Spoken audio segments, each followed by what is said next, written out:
to have you again. We've seen you a couple of times today, but I'm thrilled to sign a very historic executive order to massively accelerate pediatric cancer research and harness the extraordinary potential of artificial intelligence to fight this terrible disease. We're going to hook up the artificial intelligence with all of the other things that we have at hand, and we're going to come for answers. And these young children who are just really, some are absolutely better and others are getting better. You're all going to be better very soon. So they won't even need it, I don't believe. I want to thank Secretary of Health and Human Services, Robert F. Kennedy, Jr., who we see a lot of lately. You've been really active. He's been very active. Secretary of Education, Linda McMahon, who's so fantastic. And I guess we reached a deal with Harvard today, so we'll see how that, all you have to do is paper it, right, Linda? Just yes, sir. Paper it out. It'll be great, though. It's going to have to do with something that's very important to everybody. CMS Administrator Mehmet Oz, FDA Commissioner Marty Makary, Director of the National Institute of Health, Jay Bhattacharya. Is that good, Jay? That's pretty good, right? I'm getting better. That's perfect. I'm getting better. Science and Technology Advisor Michael Kratsios, AI and Crypto Czar David Sachs. You're doing great, David. As well as a friend of mine, Stephanie McMahon, and her incredible husband, Triple H. You all know Triple H. I'm not going to fight that guy. He's one of the greatest. I also want to thank all of the brave young people who are with us today, and they've gone through a lot, but it's really coming out very good. And I just gave them a beautiful coin, and we're going to save that coin, right? A beautiful coin. In 2019, I was proud to launch the Childhood Cancer Data Initiative, and I think Stephanie was a big factor, right, Linda? She was a big factor as to what we're doing right now. Absolutely. Which invested $50 million a year into pediatric cancer research, and today, in line with recommendations made by Secretary Kennedy and the MAHA Commission, we're doubling that investment, adding another $50 million to Childhood Cancer Data Initiative. We're doing that immediately. And we have a lot of money coming in with the tariffs. We've never had money like this coming in. We're a rich country again. We were a dead country 1 year ago, and now we're the richest country. We're hot. We're a hot country. So it's an honor to do that. In honor of all of you, we're doing that, okay? With this order, I'm also directing the federal government to fully utilize artificial intelligence to supercharge pediatric cancer research. It's pretty amazing what's happening. For years, we've been amassing data about childhood cancer, but until now, we've been unable to fully exploit this trove of information and apply it to practical medicine. Using cutting-edge AI, we will empower scientists and researchers to discover new treatments, cures, and prevention strategies. AI can also make groundbreaking trials and therapies, and it's just going to be so accessible to everybody, families all across the country. So it's going to be amazing. What's happening is amazing. And we have more AI. We're leading in AI. We're leading China by a lot. We're leading everybody by a lot. They're creating their own energy. We let them build their own energy plant because we don't have the energy. Nobody does to feed them. The amount of energy just the AI needs coming into this country is double what we have right now. So we're letting them go out and create their own energy plants and their own electricity. And they're doing it. We're giving them permits to build electric plants. They're becoming sort of a utility. Maybe they'll do better with being a utility. Who knows? They'll do better with being a utility than they will being AI. What do you think of the chances that they... I hope I'm wrong about that, or they made a bad bet, right? So anyway, but I want to just say that we're going to defeat childhood cancer once and for all, and I'd like to ask Stephanie to say a few words. She's a very special person, and very, very much involved in this. Thank you very much, Steph. My mother is making me step That's forward. right. Your mother, she'll do that. My mother. Well, Mr. President, thank you very much. You've already acknowledged this incredible team here, and all of these people standing behind me were inspired by the story of a little boy named Connor Mahalik. He was a little boy who didn't want to hug me because he gave choke-out hugs. He booed his favorite nurse when she came to give his chemo, and he always worried about his dad because his dad was Connor's best friend. Connor was a WWE fan who I met after one of our big events, the Royal Rumble.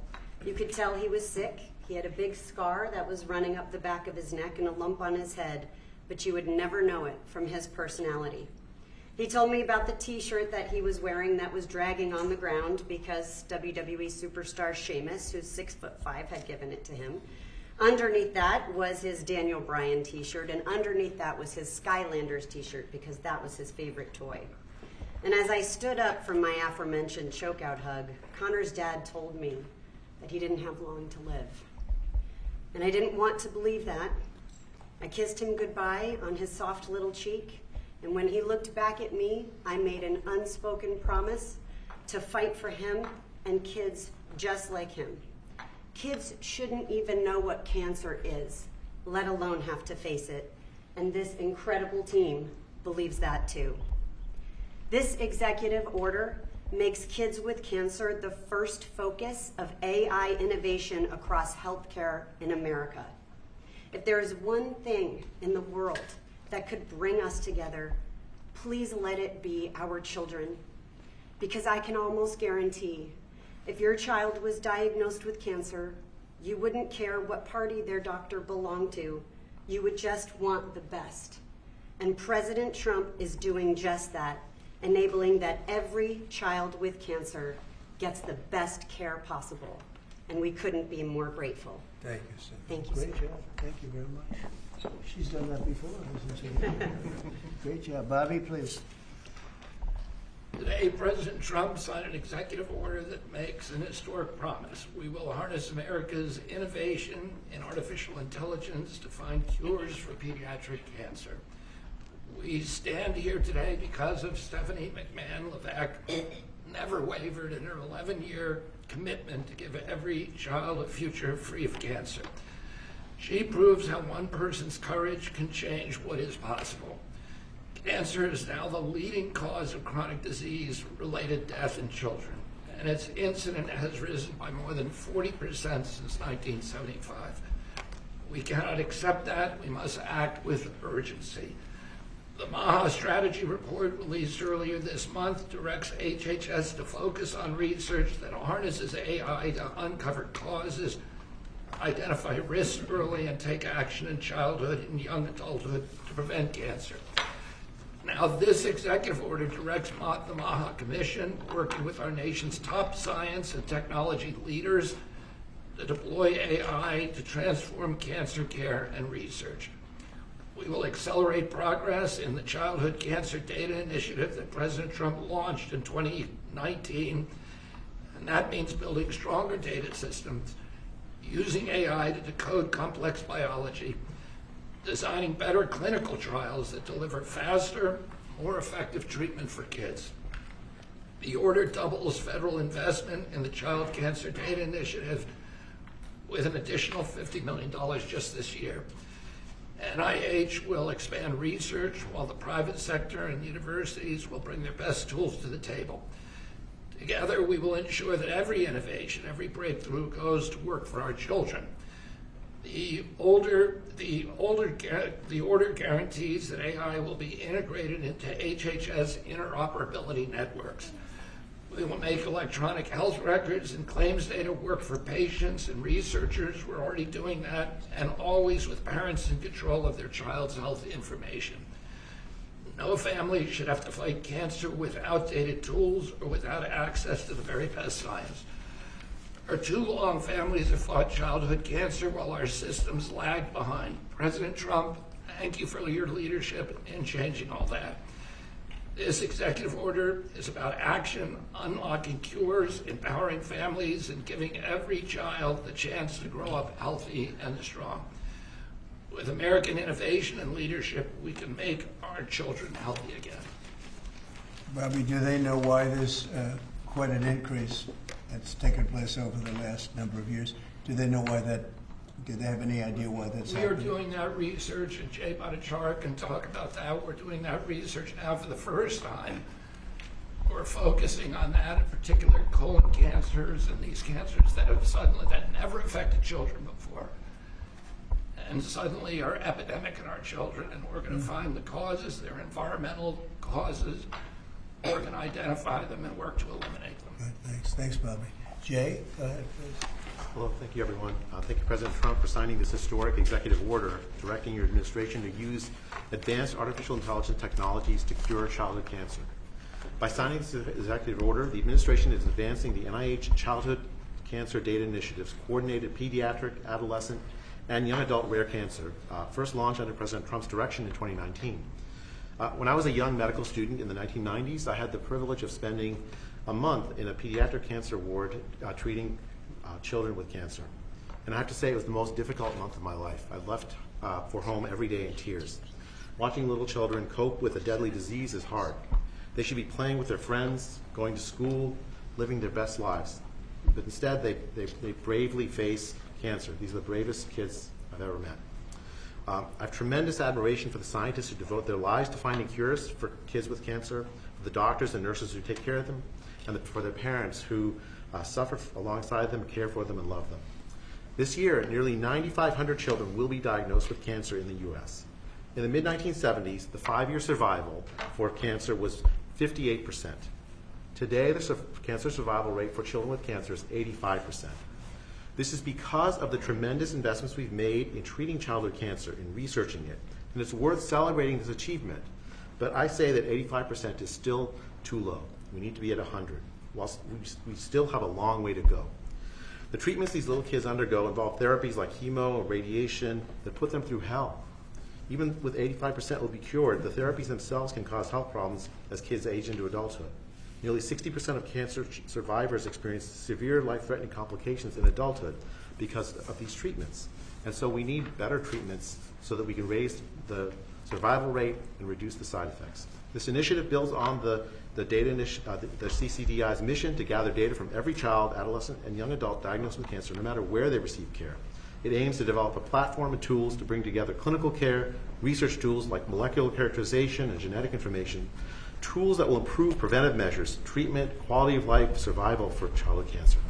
By uniting families, clinicians, and researchers, by harnessing the power of AI, CCDI will accelerate diagnosis, inform treatment, and develop the next generation of life-saving therapies. This is not about collecting data alone. It's about giving families hope. Today, we commit to taking this work to the next level. With this executive order that President Trump is signing, we're building a future where every child's data contributes to faster diagnosis. Artificial intelligence helps us uncover faster, more precise treatments, improve quality of life, and better survival. And finally, let me extend my sincere congratulations and gratitude to President Trump for his leadership and vision in giving us this opportunity to make America healthy again, to rigorously push the boundaries of science and bring hope to millions of families. Thank you. Thank you very much, Jay. It's very nice. Appreciate it. Director Kratsios, please. Thank you, Mr. President, and thank you, Secretary Kennedy, for your leadership on this issue. I am thrilled that our MAHA strategy prioritizes utilizing AI in the fight against cancer, and that this executive order is putting a priority to this action. Thank you for your commitment, Mr. President, to the United States for maintaining its global leadership in artificial intelligence across models, data sets, applications, and to issue an AI action plan to do just that. Your foresight in the first term, leading you to establish the CCDI to gather, harness, and share data on childhood cancers, has positioned us today to leverage AI in a way we could never imagine before. With America's pioneering models, American researchers now have the best tools in the world to turn the CCDI data into the building blocks of life-changing breakthroughs. So I and my team at OSTP are thrilled to partner with our teams at HHS and NIH and with David to empower the development of gold standard applications for the pediatric cancer research and to play our very small part in trying to protect the health and happiness of America's children. Thank you very much, Mr. President. David, please. Thank you, sir. Well, first of all, I just want to thank Stephanie McMahon and Paul Levesque for helping to bring us all together here. For years they played villains on TV, but they're actually very nice people in real life. But it's because of your passion that we're all here today, so thank you for that. And thank you, Mr. President, for your leadership on this. First of all, you did have the foresight to create this childhood cancer database way back in 2019, and that's what's going to power the AI. It's going to give us the data to find all the patterns in. The other thing you've done is you've made it your policy of this administration to support innovation, to support infrastructure, to support energy. And because of that, we have an AI boom going on right now. 3.8% growth rate in the last quarter in GDP, and a big part of that is because of the AI boom that you've unleashed. So thank you, sir, for doing that. And I think that we can see today that this AI boom is not just going to be about dollars and cents, but about saving lives as well. We're going to get some miraculous cures out of this. So thank you to everyone who's here today. Good job. We just had a meeting, and Oz was at the meeting, and really was a dominant factor along with Bobby. And maybe you could just say a couple of words about our past meeting where we're going to be lowering drug prices by 50, 100, 200, even 500%, even 1,000. We have 1,000% also. We have one coming up next week, a big one, 1,000% reduction in price. Do you want to give just a couple of words on that, Oz? It's a historic day. For the first time, we've had the magnitude of give from the pharmaceutical industry. One of their leading lights, Alfred Boula and his company Pfizer, agreed, something the president has been pushing on since his first term and has been calling me quite frequently on speed dial over this term to make sure that Secretary Kennedy and I would seriously engage industry. They have agreed to several important concessions. First, we will have most favored nation drug pricing in this country for everyone on Medicaid. So our most vulnerable populations will not be forced to pay 3 times or more, 5, 6, 7 times more for the exact same pills in the same bottles as it costs in other countries. That'll make it a lot easier for governors to manage their budgets and shows again a distinct passion that the president has for helping people who are most vulnerable. We've also gotten all new drugs to be released in this country to be priced at most favored nation, which means by the end of the president's term, 95% of all pharmaceutical drugs in America will be at most favored nation pricing. Again, no more discrepancies between what folks in other countries can buy their drugs for and what's being purchased in this country. Pfizer also agreed, as will companies next week when they come to visit this same White House, to onshore drugs to bring their production back into America so American workers will benefit as well. But at the same time, this is critical. It allowed Pfizer, and we believe for other pharmaceutical companies, to maintain their innovative edge. We want America to continue to find cures like the ones that saved the lives of some of the children that I'm looking at right now. Those beautiful faces and smiles are here because American innovation was not dulled, not blunted, but we can solve that need and thread the needle by also making healthcare affordable so Americans no longer, including children like this, be forced to make a difficult choice between groceries and pharmaceuticals. And I must say, Mr. President, since this morning, if you just look at the stock market, there's been support of this decision made by the CEO of Pfizer. Their stock has benefited. So I think it was the right thing for the company, the right thing for the policies of this administration, which is a pretty cool place to work. But most importantly, it's the right thing for the American people. Thank you very much. And maybe we'll just finish it off with Linda because she's been such an incredible cabinet member and done such a good job. Maybe you want to say something about your unbelievable daughter and son-in-law because they've worked very hard on this. Well, thank you, Mr. President, for the opportunity to do that. I don't think that, any mother could be any more proud of all of the efforts that Stephanie's made in support also of Paul. Stephanie first talked about this 10 or 11 years ago after Lil Connor. And I remember one of the things that she said to me was, I really would like to somehow convene the people and the scientists who think outside of the box, because research is done in very standard terms. You do this, and yes, you have to do that.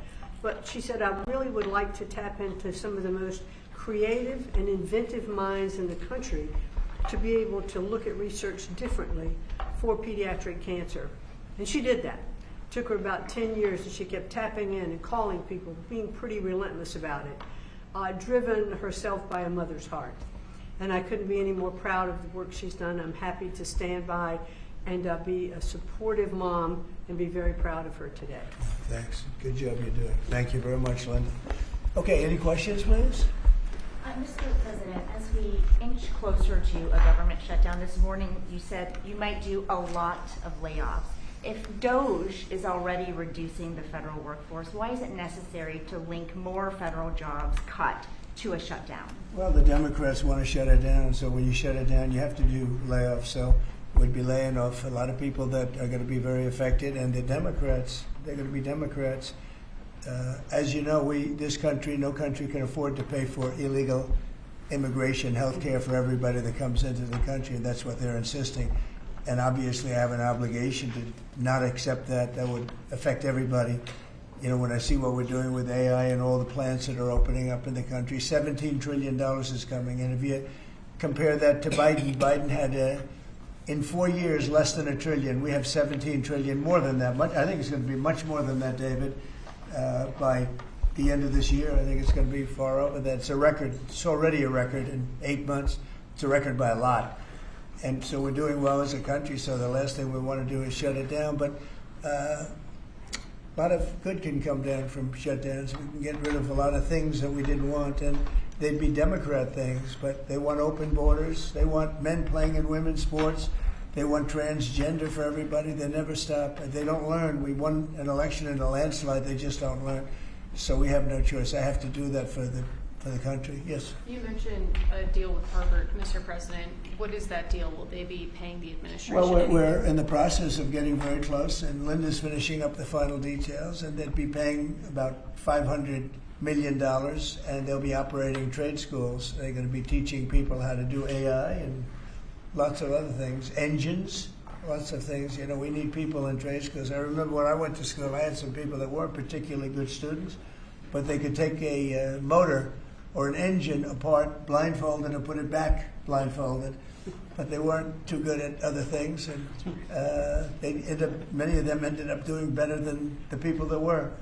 So trade schools are very important, and we've lost trade schools. We used to have a lot of trade schools in this country. We don't have them anymore. We have tremendous plants opening, and we want to have people at top level for those plants, whether it's AI or whether it's automotive plants. You know, we have many automobile companies open their plants in the United States. They're all coming back for two reasons: tariffs, and I think they liked November 5th. You know, they liked the person that was chosen, and they're moving in from Canada, they're moving in from Mexico, they're coming in from all over the world. China is coming. They're all coming, and that way they avoid paying tariffs. So, you know, they're coming for that reason. So by opening up trade school, because we're going to need employees, we're going to need people with skill.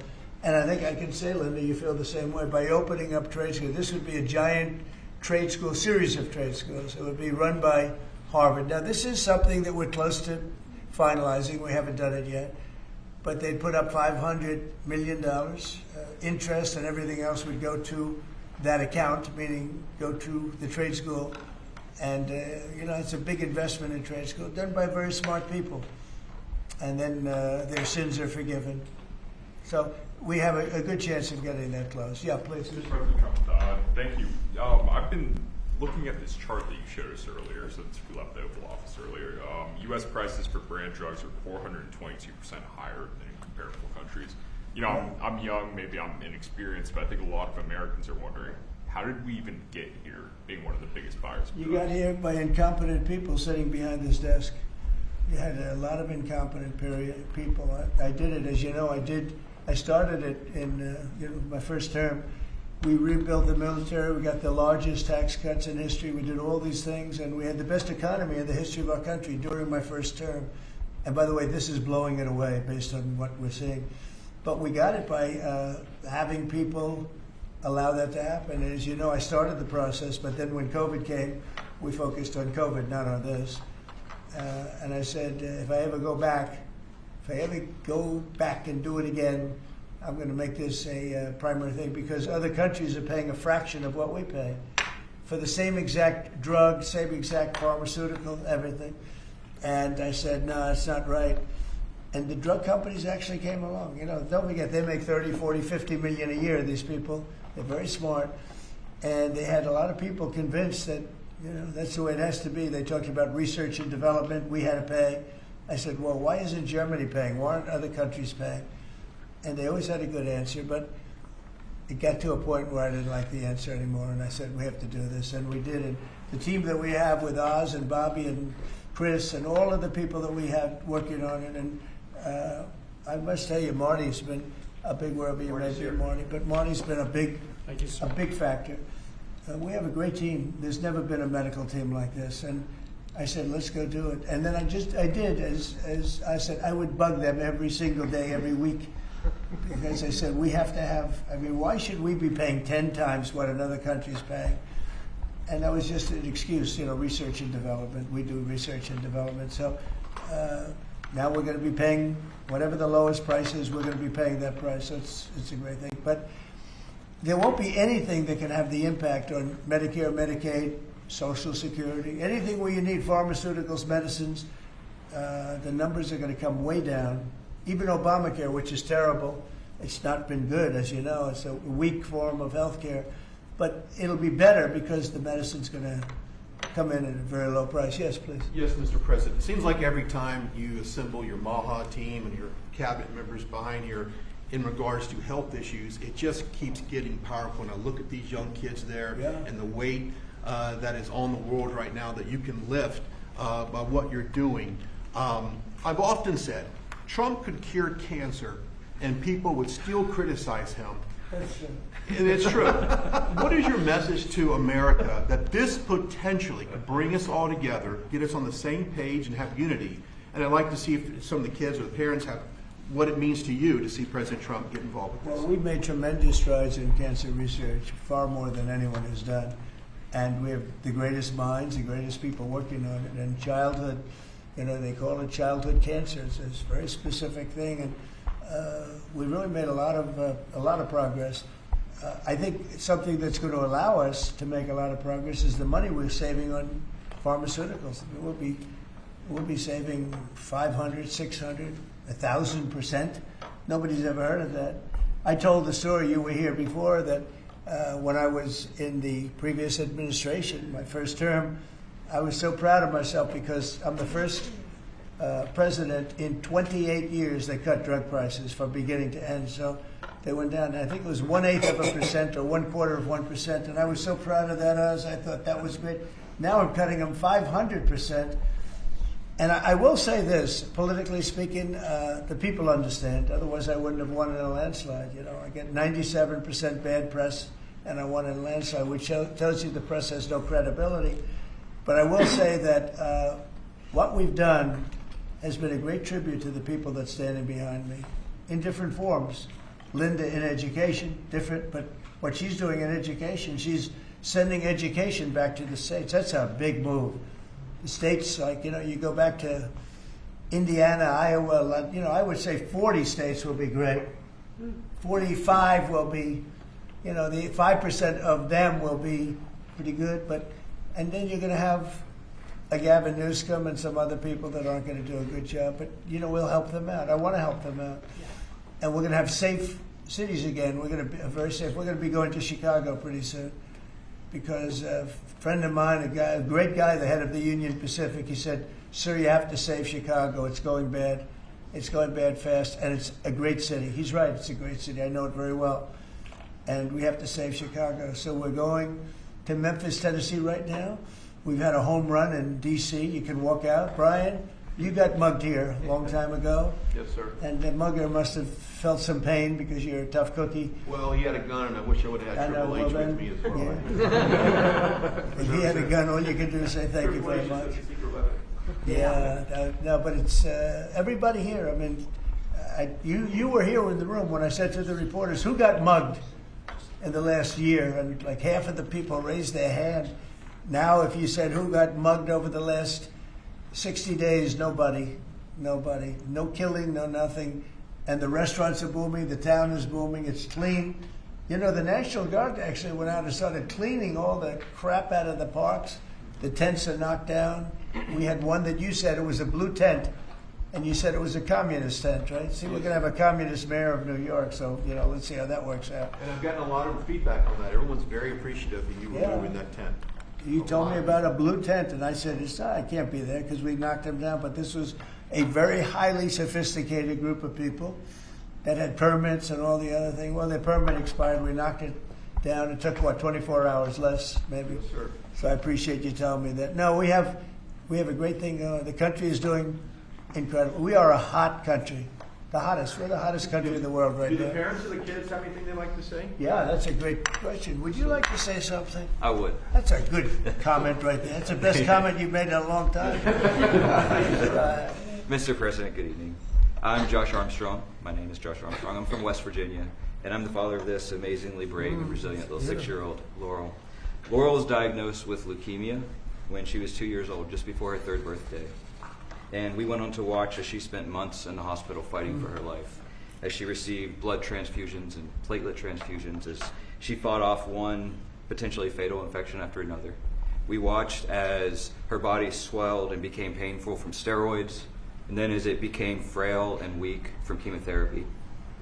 And we watched and we wondered why there aren't better treatments available, and we wondered what might happen if she doesn't get the drugs she needs, and we wondered why isn't anybody doing more. And on behalf of myself and all the parents that have watched and wondered, we'd like to say that what you're doing today gives parents like me and children like Laurel the one thing that we most desperately need, and that's hope. And Laurel's Hope doing that, well. and She's Laurel doing- is, I'm happy to say Laurel's in remission today. That's good. She looks so beautiful. and Thank great. you. She is You beautiful. feeling good now?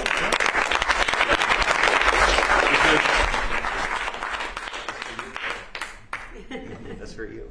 You look so great. Because of this bill, doctors are going to be able to get better treatments faster to patients like Laurel. Big And difference.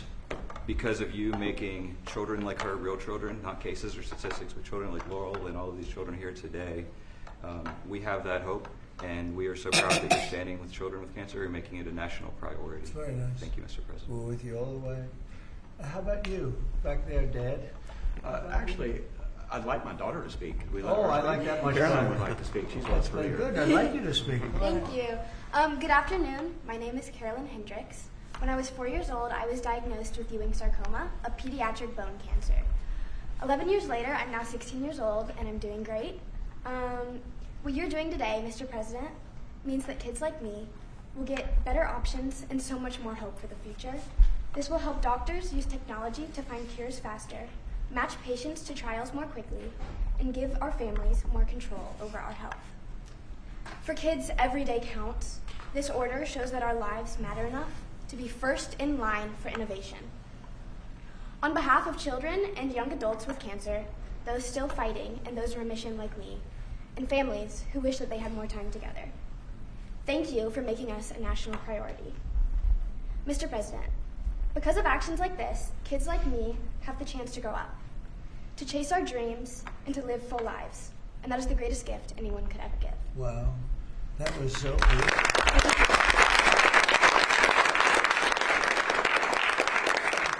Your father could not have done that like you did.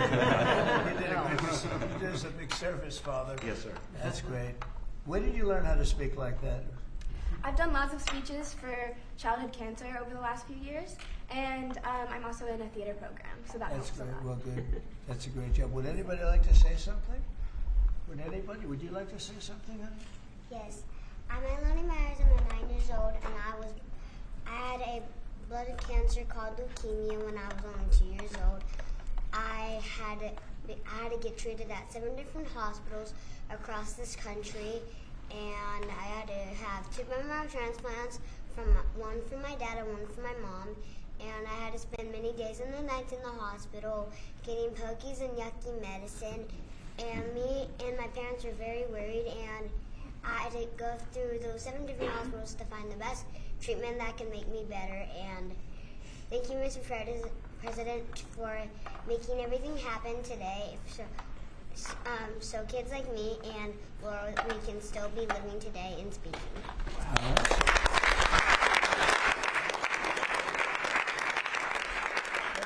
We're better than any of us have done.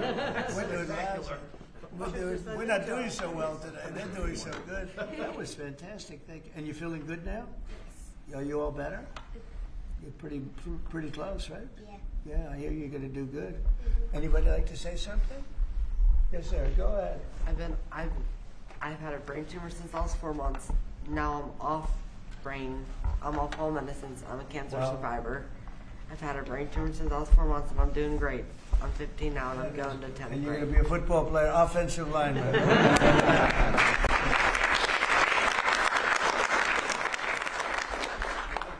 Fantastic. How about somebody else? I love hearing this.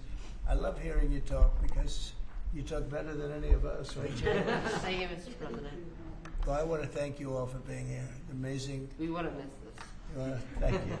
But you know, we're doing a lot for you, and you're all gonna be better very soon. I don't think you're gonna need any of the help that we're giving. It's gonna be for the future. But I want to thank you for being with us, and I'm going to bring them back to a room. We have a room where we have lots of hats and things in the back, and we're going to. Would you like to go back, and we'll pick some nice presents? Yes. And we'll get rid of the wonderful people of the media. Do you like the media? They're nice, right? They have good days, right? They do, actually, they do. Thank you very much. That's beautiful. That's really good.